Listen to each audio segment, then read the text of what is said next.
जैसा कि हम लोग जावा में उप्स का कंसेप्ट पढ़ रहे हैं, ठीक है, जिसमें हम लोग ने सारा चीज देखा, लगभग सारा क्लासेस क्या है, ऑब्जेक्ट क्या है, ठीक है। फिर एक्सेस स्पेसिफायर भी देखे थे, पब्लिक, प्राइवेट और प्रोटेक्टेड, ठीक है। ये भी सारा देखे थे, उन लोग का क्या रोल होता है आपके प्रोग्रामिंग में। ये भी सारा चीज हम लोग ने अच्छे से क्या किया, देखा। कुछ प्रोग्राम भी बनाए थे क्लास और ऑब्जेक्ट से रिलेटेड, ये भी हम लोग देखे थे। और प्रीवियस क्लास में हम लोग ने देखा था दिस कीवर्ड के बारे में, उसका क्या रोल होता है क्लास के अंदर, ठीक है। चलिए अब हम लोग आज का टॉपिक में बात करेंगे गेटर मेथड और सेटर मेथड के बारे में, ठीक है। गेटर मेथड क्या होता है और सेटर मेथड क्या होता है। सबसे पहले तो मैं आपको बता दें, ये कोई प्री डिफाइंड मेथड नहीं है, हम लोग इसको खुद बनाते हैं, ठीक है। क्यों, किस पर्पस के लिए बनाते हैं? क्लास के डेटा को, किसी भी ऑब्जेक्ट के डेटा को सेट करने के लिए, ठीक है, और किसी भी ऑब्जेक्ट को, डेटा को हम लोग रिट्राइव करने के लिए, ठीक है। दो पर, सेटर मेथड जो डेटा को सेट करेगा और गेटर मेथड जो डेटा को गेट करेगा, मतलब हम लोग को देगा, क्लियर, रिट्राइव करेगा। बात समझे? ये चीज बनाएंगे। सर इसको यूज क्यों पड़ता है, ठीक है। देखो एक चीज और हम बता दें, थोड़ा सा अगर पीछे वाला वीडियो मेरा देखे होगे तो उसमें हम हर एक क्लास में एक इनपुट मेथड रखते हैं, जिसको हम आर्गुमेंट देते थे कि भाई ये इतना आर्गुमेंट लो, जो ऑब्जेक्ट तुम्हें कॉल करेगा वो ऑब्जेक्ट ये आर्गुमेंट को भेजेगा, उस ऑब्जेक्ट में जो मेंबर होगा, इंस्टेंस मेंबर उस ऑब्जेक्ट में जो है, उसको आप क्या कर लो, इनिशियलाइज कर दो। वो एक सेटर मेथड ही था, ठीक है। लेकिन आपको एक अलग टॉपिक भी कहीं कहीं कोई पूछ देता है कि सेटर मेथड क्या होता है और गेटर मेथड क्या होता है, उसका क्या है। और यहां पे थोड़ा सा हम लोग फिर से हम लोग एक्सेस स्पेसिफायर की ओर आएंगे, क्योंकि यहां पे हम लोग प्राइवेट मेंबर को जब रखते हैं क्लास के अंदर, तो उसको हम पॉसिबल नहीं है कि उसको हम क्लास से बाहर आप एक्सेस कर पाओ, ठीक है। तो उस समय हम लोग के पास एक ही होता है कि एक मेथड बना ले जो प्राइवेट डेटा को हमें बाहर भेज दे। क्योंकि क्लास के मेंबर को, क्लास के मेथड को, क्लास के किसी भी टाइप के मेंबर को एक्सेस करने का क्या होता है, राइट होता है, ठीक है। तो अगर मान लो क्लास के अंदर एक प्राइवेट डेटा ए है, अब उस ए में जो वैल्यू हुआ है, वैल्यू जो सेट हुआ है, उस वैल्यू को हम क्लास से बाहर लाना चाहते हैं, तो डायरेक्टली तो ए आएगा नहीं क्लास से बाहर, क्योंकि ए क्या है, क्लास के अंदर प्राइवेट आपने बनाया है, तो डायरेक्टली तो दूसरे क्लास में जाएगा नहीं, ऑब्जेक्ट बना के साथ में यूज नहीं कर सकते, ये पॉसिबल ही नहीं है, क्लियर है। तो इस केस में हम अपने क्लास में एक मेथड रखेंगे, ठीक है, जो हमें क्या करेगा, डेटा को हमें निकाल कर दे देगा, क्योंकि उस मेथड को राइट होगा अपने क्लास के प्राइवेट डेटा को भी क्या करने के लिए, एक्सेस करने के लिए। तो यहां पे आपका गेटर मेथड क्या आता है, काम आता है। बात समझे? तो इस तरह की चीज है गेटर और कौन, सेटर। यूज करके देखेंगे तो आपको अच्छे से समझ में आएगा। चलिए यहां पे हम लोग स्टार्ट करते हैं। देखो यहां पे जैसे क्या है कि हम लोग के पास एक क्लास है, मान लो सपोज करो कि एक क्लास है हम लोग का, एक क्लास हमने बनाया, क्लियर है, क्लास है जिसका नाम हम लोग रख लेते हैं, मान लो इंप्लॉय, ठीक है, इंप्लॉय नाम रख लिए। अब इस क्लास के अंदर मेंबर हम लोग रख लिए, इंस्टेंस मेंबर रखते हैं, हर एक इंप्लॉय का एक आईडी होगा, तो हम इन टाइप का हमने रख लिया EMP ID, क्लियर है, इन टाइप का होगा इंस्टेंस मेंबर। हर एक इंप्लॉय का नाम होगा, तो हम यहां पे रख लेते हैं स्ट्रिंग टाइप का, यहां पे हम नेम रख लेते हैं, क्लियर है, यहां पे एक मेंबर नेम रख लिए। अब यहां पे समझो, ये दोनों डेटा मेंबर जो है ये क्लास का डिफॉल्ट मेंबर हो गया, मतलब क्योंकि हम लोग कोई एक्सेस स्पेसिफायर यहां पे यूज नहीं किए हैं। एक इंप्लॉय आईडी है और एक नेम, दोनों क्या हुआ, क्लास का इंस्टेंस मेंबर हुआ, ठीक है। और इसमें कोई एक्सेस स्पेसिफायर नहीं है, डिफॉल्ट है, मतलब अपने पैकेज में ये कहीं भी क्या हो सकता है, यूज हो सकता है। अगर आपको ये कंसेप्ट नहीं समझ में आ रहा है तो आप सेकंड वीडियो को देखिएगा, इसमें हम बताए हैं कि प्राइवेट, पब्लिक और प्रोटेक्टेड का क्या रोल होता है क्लास के अंदर और डिफॉल्ट का क्या रोल होता है क्लास के अंदर, ठीक है। चलिए तो अब यहां पे आप देख रहे हो, यहां पे इन टाइप का आपने रखा इंप्लॉय आईडी, स्ट्रिंग टाइप का नाम, दो ही मेंबर रखते हैं, ठीक है। और हम चाहते हैं ये दोनों डेटा को क्लास के अंदर प्राइवेट बना देते हैं, ठीक है, क्या बना दिए हम, प्राइवेट, क्लियर है। हम इसलिए चाहते हैं कि भाई मेरा डेटा को कोई बाहर एक्सेस न कर पाए, क्लास वाला मेंबर ही क्या कर पाए, एक्सेस कर पाए। तो जिस डेटा के अंदर, जिस डेटा को हमने प्राइवेट बनाया, वो समझो वो क्लास के अंदर हाइड हो गया। यहां पे उसका डेटा हाइडिंग का भी कंसेप्ट आपने यहां पे समझा, ठीक है। ये सिर्फ और सिर्फ इस क्लास के अंदर ही यूज होगा, क्लास से बाहर नहीं होगा, क्योंकि आपने अपने मेंबर्स को क्या बना दिया, प्राइवेट बना दिया, क्लियर है। अब ये तय है, अब इस इंप्लॉय आईडी और नेम का वैल्यू को अगर कोई सेट करेगा किसी भी ऑब्जेक्ट के लिए, तो इसी इंप्लॉय क्लास के अंदर वो मेथड होना चाहिए, क्योंकि बाहर ये कभी नहीं निकल सकता है, पॉसिबल ही नहीं है कि ये क्या निकल जाए, बाहर निकल जाए, ठीक है। बात समझे? यहां पे जैसे मान लो कि एक क्लास है जिसमें हम लोग मेन मेथड को रखते हैं, सपोज करो एक क्लास हमने रखा जिसमें हम लोग रखे मेन मेथड, इसी के अंदर है, क्लियर है, मेन मेथड क्लास के अंदर रख लिए। अब यहां पे समझिए, यहां पे अब इस केस में यहां पे पब्लिक स्टैटिक वॉइड मेन यहां पे रखे ना आप, क्लियर है, और यहां पे आपने रखा स्ट्रिंग arg, जो भी आप देते हैं यहां पे रख लिए। अब यहां पे समझो, अब इंप्लॉय क्लास का आपने एक ऑब्जेक्ट बनाया, ठीक है, तो इंप्लॉय क्लास का एक ऑब्जेक्ट बनाया जिसका नाम रखें E1 equal to new employee, एक ऑब्जेक्ट तो बन गया यहां पे, क्लियर है। अब एक और ऑब्जेक्ट बनाते हैं इंप्लॉय क्लास का, इंप्लॉय क्लास को ऑब्जेक्ट बनाते हैं जिसका नाम रखते हैं E2 इक्वल टू क्या, न्यू इंप्लॉय, क्लियर, एक यहां हो गया और एक और ऑब्जेक्ट हम बना लिए इंप्लॉय न्यू इंप्लॉय, दो ऑब्जेक्ट हमने क्या कर लिया, बना लिया यहां पे, क्लियर है। अब यहां पे समझो, अब जब दो ऑब्जेक्ट यहां पे क्लियर हो गया तो अब यहां पे समझो E1 के पास इंप्लॉय आईडी है, यहां पे समझिए, यहां पे जैसे आपके पास E1 है तो E1 के पास दो मेंबर होगा ना, एक क्या होगा EID और एक होगा कौन, नेम होगा, क्योंकि employee ID sorry EMP ID है, तो यहां पे EMP आईडी कर देंगे, जो इंस्टांस मेंबर का नाम रहेगा EMP आईडी होगा, क्लियर है। और E2 के पास भी ये दोनों चीज है, E2 के पास भी ये दोनों चीज आपके पास अवेलेबल है, ठीक है, इसके पास भी EMP आईडी है और इसके पास भी क्या है, अपना नाम है, क्लियर, नेम है ना। अब यहां पे समझो, लेकिन दोनों प्राइवेट है, ठीक है, ऑब्जेक्ट को राइट नहीं है कि भाई बाहर आप उसको एक्सेस कर लो। अगर ये लिख देगा E1 dot EMP ID, EMP क्या आईडी इक्वल टू 10 कितना लिखे 1, तो ये एरर जनरेट कर देगा, क्यों कि इंप्लॉय आईडी जो है, EMP जो आईडी है ना, ये क्लास का प्राइवेट मेंबर है, ये ऑब्जेक्ट के थ्रू बाहर एक्सेस नहीं हो सकता है। ऑब्जेक्ट अगर इस मेंबर का वैल्यू को एक्सेस करना चाहता है तो इस क्लास के अंदर मेथड रखना पड़ेगा, ठीक है, और उस मेथड के थ्रू ये वैल्यू बाहर जा सकता है, ऐसे डायरेक्ट नहीं जा सकता है। क्या प्रूफ हुआ कि अगर कोई भी मेंबर, चाहे डेटा मेंबर हो चाहे मेथड्स हो क्लास का, वो ऑब्जेक्ट के थ्रू तभी बाहर जाएगा, या तो वो पब्लिक होगा या फिर वो डिफॉल्ट होगा या फिर आपका प्रोटेक्टेड होगा, क्लियर है। उसमें भी कुछ केसेस है, कोई पैकेज के अंदर रहता है, कोई पैकेज के बाहर जाता है, बात समझे, यहां पे आप समझ में आ रहा होगा आपको अच्छे से। तो ये एक्सेस नहीं होगा क्योंकि आपने क्या बना दिया, प्राइवेट बना दिया, तो ये एक्सेस होगा कैसे भाई, हम तो डायरेक्ट तो बाहर निकाल कर हम तो इनिशियलाइजेशन कर भी तो नहीं सकते हैं, अब इनिशियलाइजेशन नहीं कर सकते हैं। सोचो कि आप E1 dot name equal to यहां पे अपना इंप्लॉय का नाम रख दिया, मान लीजिए राम रख दिया, ये भी पॉसिबल नहीं, एक्सेस ही नहीं हो पाएगा।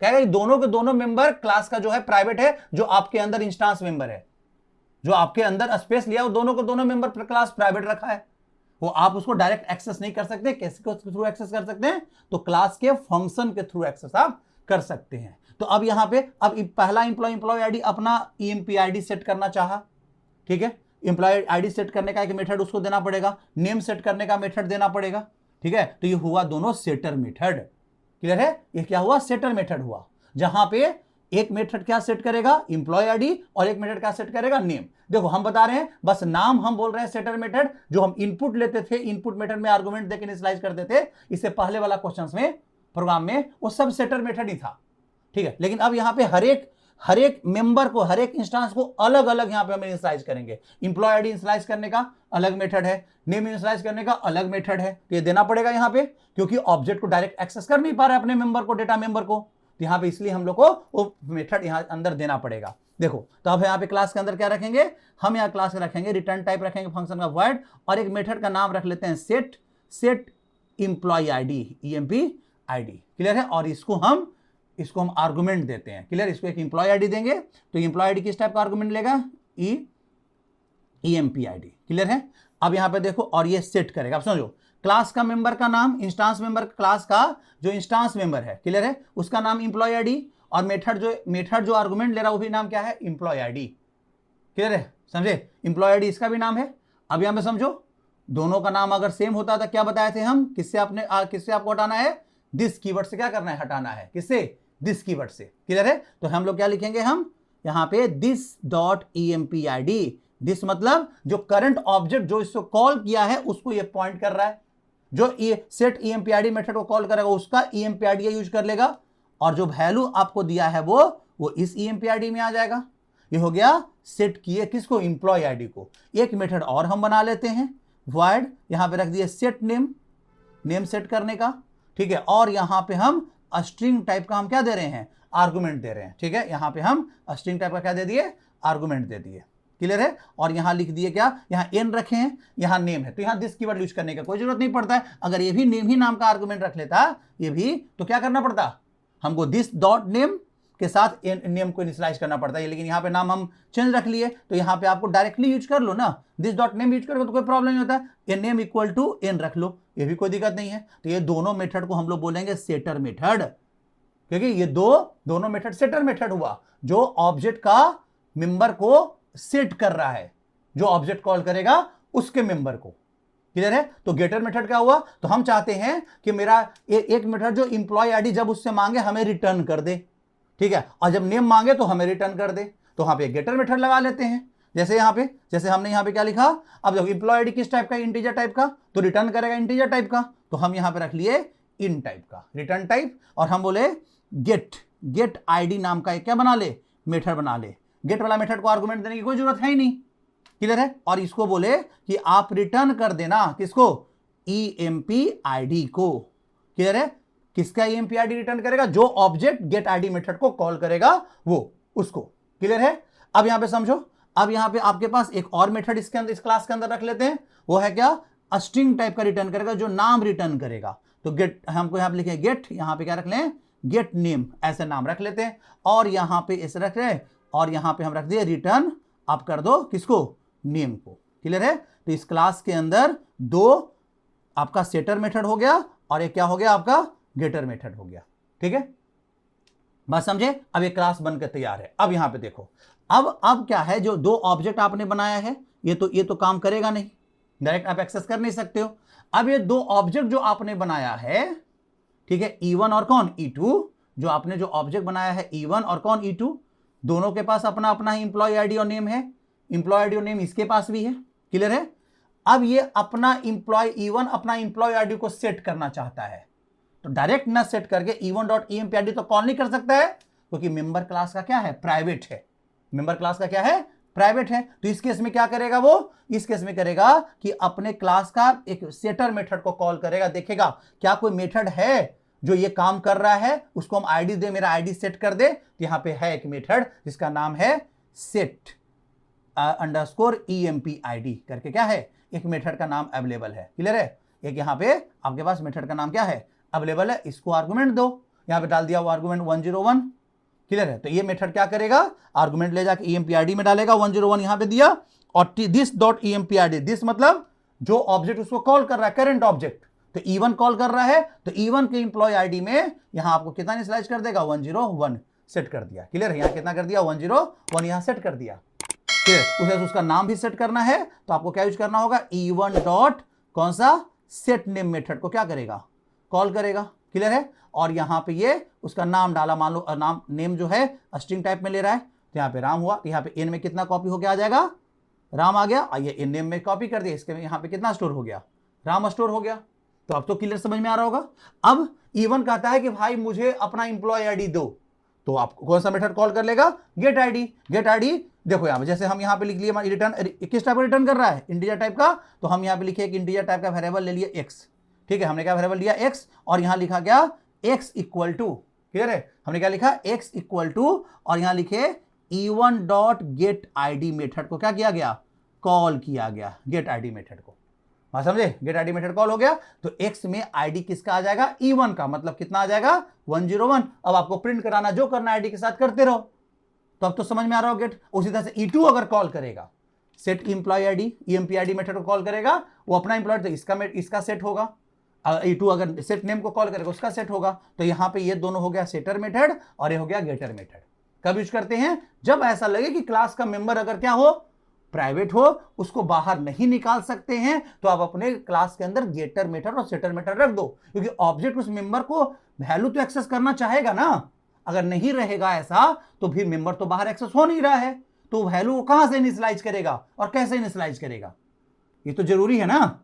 क्लियर है? समझ में अच्छे से आ रहा होगा। याद रखना, क्लास के प्राइवेट मेंबर्स को एक्सेस करने का राइट सिर्फ क्लास के अंदर वाला मेंबर को ही होता है।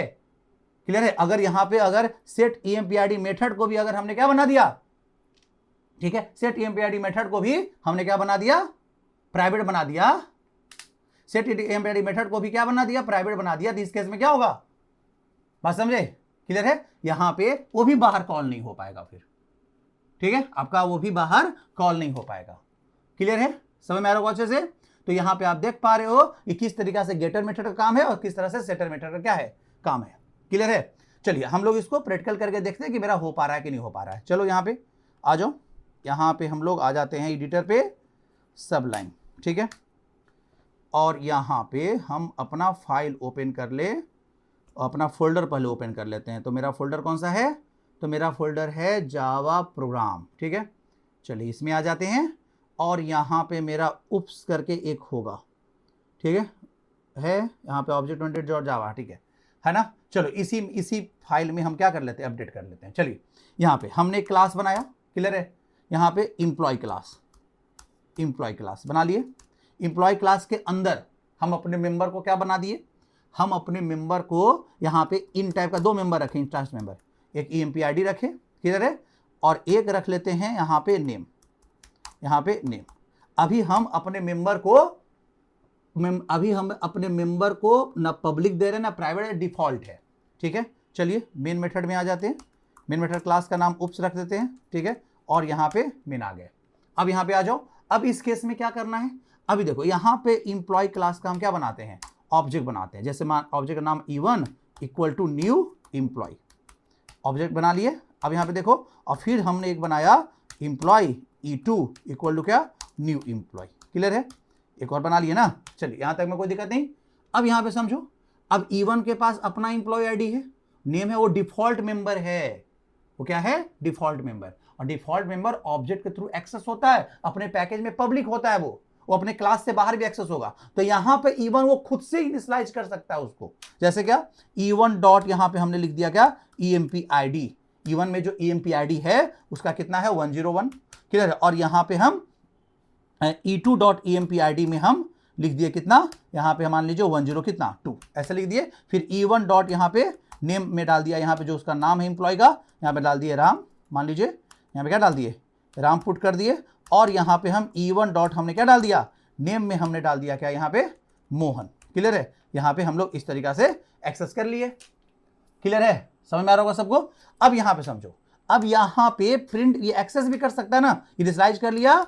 अब ये देखो यहाँ पे प्रिंट करा के देख लो, आउटपुट भी दे देगा तुम्हें। यहाँ पे E1 अपना दोनों चीज प्रिंट कराना चाह रहा है, तो E1 डॉट EMP_ID प्रिंट करवाए हम, यहाँ पे इस तरीका से गए। और प्लस यहाँ पे E1 डॉट हमने क्या प्रिंट कराया, यहाँ पे नेम प्रिंट कराया, ठीक है। देखो यहाँ पे आ गया, एक्सेस हो गया। और system dot out dot println, और हम यहाँ पे प्रिंट कराते हैं E2 डॉट EMP_ID को हमने प्रिंट कराया। और यहाँ पे प्लस दिए क्या, E2 डॉट क्या लिखे, EMP_ID, क्लियर है, सॉरी E2 का नेम प्रिंट करा लो। अब देखो तो आराम से एक्सेस है ना, आराम से एक्सेस कर रहा है। क्यों? क्योंकि डिफॉल्ट है ना, डिफॉल्ट पब्लिक होता है अपने पैकेज में।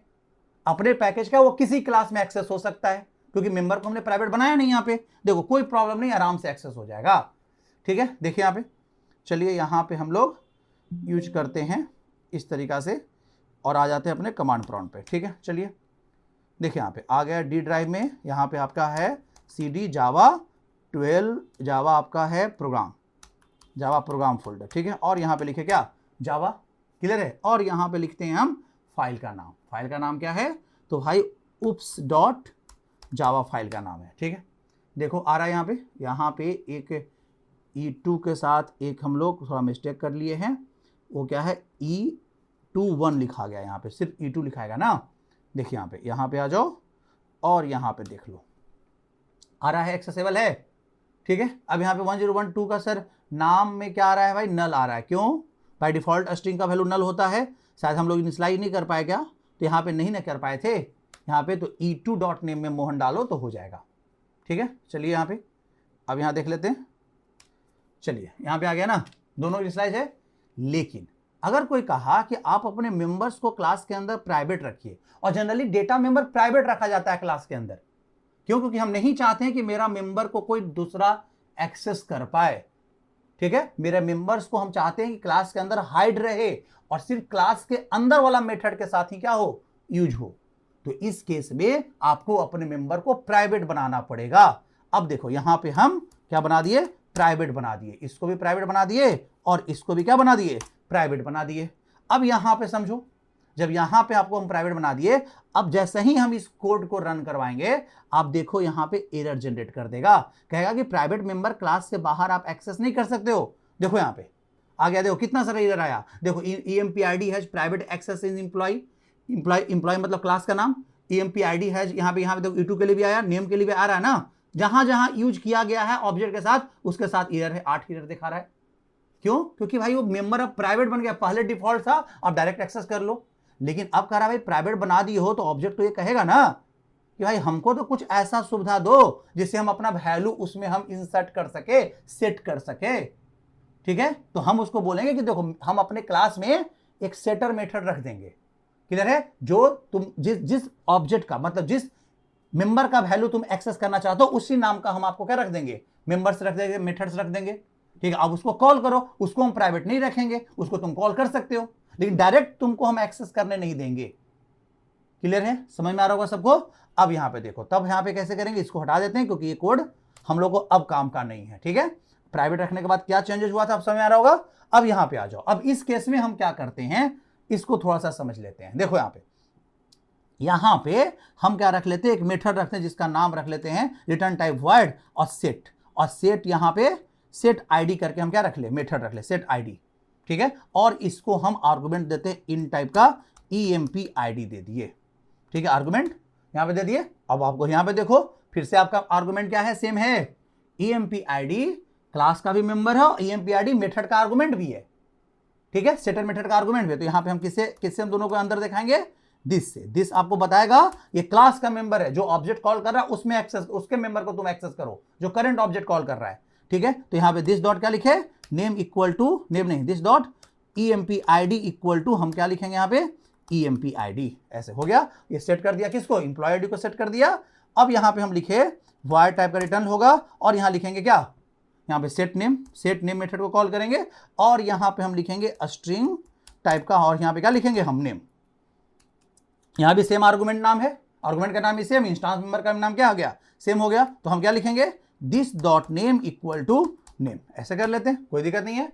चलिए अब यहां पे अब अगर वो डेटा एक्सेस करना चाहेगा तो गेटर मेथड भी लगाना पड़ेगा, जो हमको ऑब्जेक्ट को दे देगा भाई कि आपका वैल्यू निकाल के दे दिए, आप डायरेक्ट एक्सेस नहीं कर सको। जैसे वहां पे लिख दिया था E1 डॉट नेम को प्रिंट किया तो प्रिंट कर दिया था, बाकी ऐसे नहीं डायरेक्ट करने देंगे हम।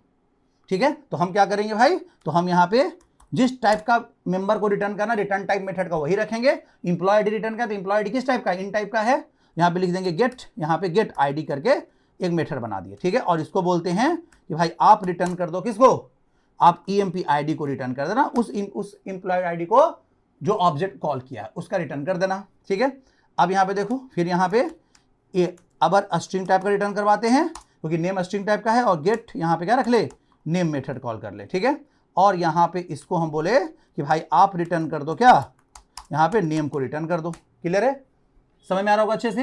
ठीक है ना, अब यहाँ पे देखो, अब यहाँ पे आ जाने के बाद अब इसके पास डायरेक्ट एक्सेस करने का राइट सिर्फ मेथड को है, वैल्यू मेंबर एक्सेस है डायरेक्ट नहीं कर सकता है क्योंकि मेंबर सब डेटा मेंबर सब क्या है, प्राइवेट है। क्लियर है, तो अब कैसे एक्सेस करेगा भाई, तो ये लिखेगा क्या, E1 डॉट मेथड का नाम क्या है, get ID, sorry set ID, पहले सेट करेगा तो ना गेट करेगा। यहाँ पे क्या लिखे, सेट आईडी, और यहाँ पे आईडी सेट किया 10 कितना 1, तो E1 का जो इंप्लॉय आईडी फील्ड है उसमें जाके ये 101 क्या कर देगा, सेट कर देगा। फिर लिखे E1 डॉट सेट नेम। ठीक है, सेट नेम। क्लियर है, और यहाँ पे वो यहाँ पे नेम सेट कर देगा किसको, राम को। क्लियर है, और यहाँ पे लिखे E2 डॉट यहाँ पे सेट, यहाँ पे क्या लिखे, सेट आईडी। E2 अपना आईडी सेट करेगा 10 कौन 2 यहाँ पे। चलिए, और यहाँ पे लिखे E2 डॉट यहाँ पे क्या लिखे हम, सेट नेम। ठीक है, यहाँ पे जो नाम है अपना दे देगा, यहाँ पे मान लीजिए मोहन है तो मोहन दे दिया।